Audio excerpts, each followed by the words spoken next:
So hello friends, demand आ रही थी आप लोगों की कि आपको कोई एक बेस्ट ऑयल के बारे में बताना है। फूड ऑयल जो हम खाते हैं उसके बारे में एक छोटी सी डिटेल मैं आपको दे रहा हूँ।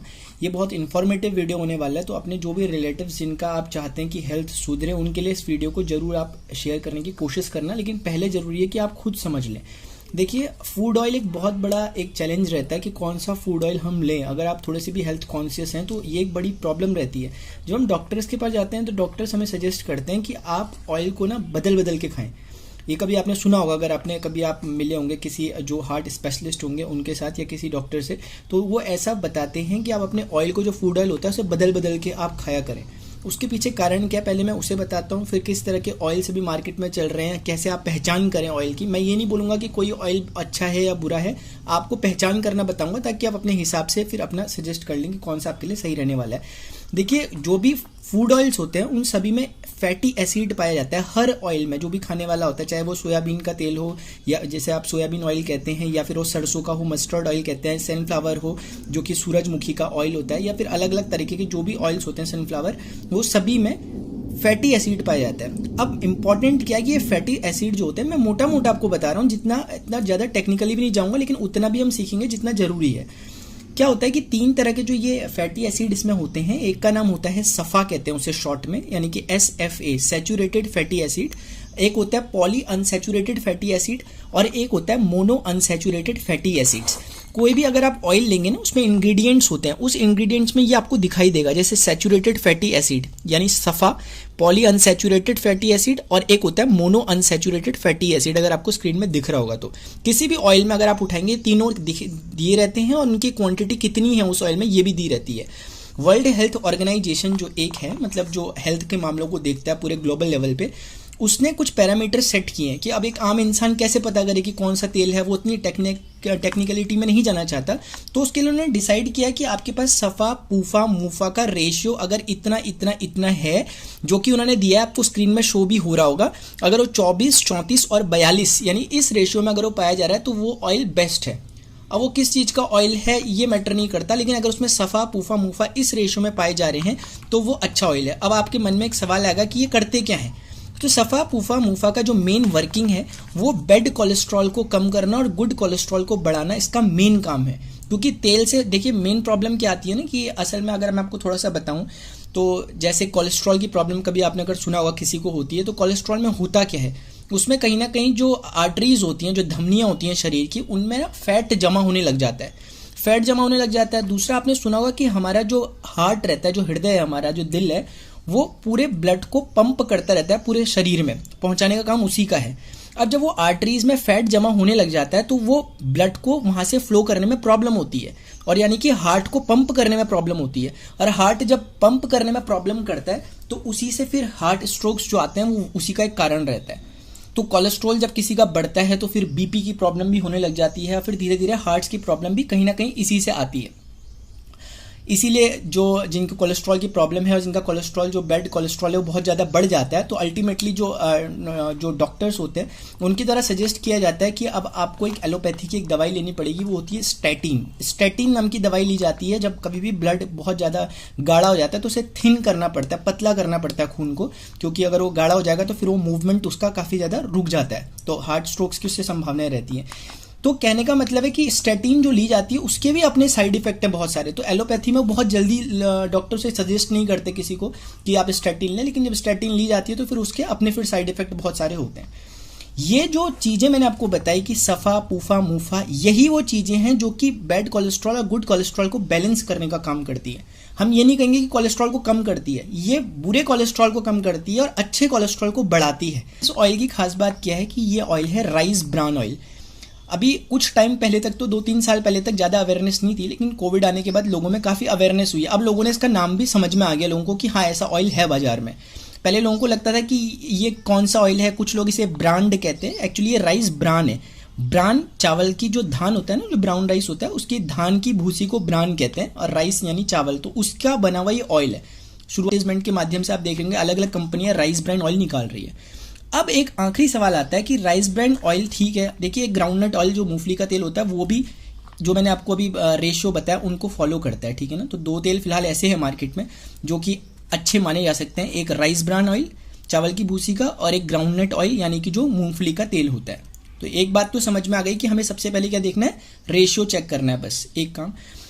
अब क्या होता है कि मार्केट में अलग अलग कंपनियां राइस ब्रान दे रही हैं। अब हम ये कैसे पता करें कि कौन सा राइस ब्रान अच्छा है, कौन सा अच्छा नहीं है? तो राइस ब्रान की एक बहुत ही ब्यूटीफुल सी एक प्रॉपर्टी होती है कि राइस ब्रान ही एक ऐसा एकमात्र तेल है, एकमात्र ऐसी चीज है जिसमें ओराइजनॉल पाया जाता है। राइस ब्रान में ही पाया जाता है। राइस ब्रान ही, चावल की भूसी में एक ओराइजनॉल मिलता है। ओराइजनॉल के अपने बहुत फायदे हैं, वो मैं कभी और डिस्कस करूंगा, लेकिन मोटा मोटा इसे ऐसे समझें कि ये ओराइजनॉल एक तरह का एंटीऑक्सीडेंट होता है, और कहीं ना कहीं ये एक तरह की, आप इसे नेचुरल हर्ब समझ सकते हो, यानी अपने लिए एक औषधि समझ सकते हो, नेचुरल, जो डाली नहीं जाती है, नेचुरली मिलती है। अभी मैं ज़्यादा ओराइजनॉल के बारे में डिस्कस नहीं करूंगा। तो सबसे बेस्ट पहचान क्या होती है कि कोई भी राइस ब्रान ऑयल अगर आप लें तो उसमें देखें कि ओराइजनॉल कंटेंट कितना है। तो जब आप ढूंढेंगे तो कहीं आपको मिलेगा, तो उसका पूरा नाम वैसे गामा ओराइजनॉल होता है, शॉर्ट में ओराइजनॉल बोलते हैं। तो ये देखिए, जैसे इसमें अगर आपको दिख रहा होगा तो ये है 1400 मिलीग्राम पर 100 ग्राम में बात की जा रही है यहाँ पर, तो 1400 मिलीग्राम। तो क्योंकि ये लगभग 910 ग्राम है तो आप समझ सकते हैं कि 14,000 मिलीग्राम के करीब ये है। तो इस तरीके से जिसमें ये कंटेंट जितना ज़्यादा होगा ओराइजनॉल का, वो तेल की कीमत ऑटोमेटिकली बढ़ जाएगी, और असलियत में कीमती तेल वही है।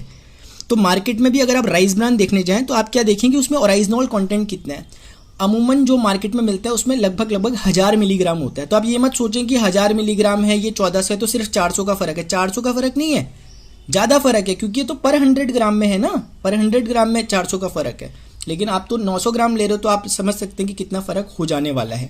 तो इसलिए जैसे जैसे गामा ओराइजनॉल की क्वांटिटी बढ़ती रहती है, वैसे वैसे इसकी कीमतें मार्केट में बढ़ती रहती है। इसलिए आप देखेंगे आज मार्केट में 150-200 रुपये का भी राइस ब्रान मिलेगा, और आपको 1000 1500 लीटर रुपए के राइस ब्रान भी मिलते हैं। डिपेंड करता है कि उसमें ओराइजनॉल कंटेंट कितना है।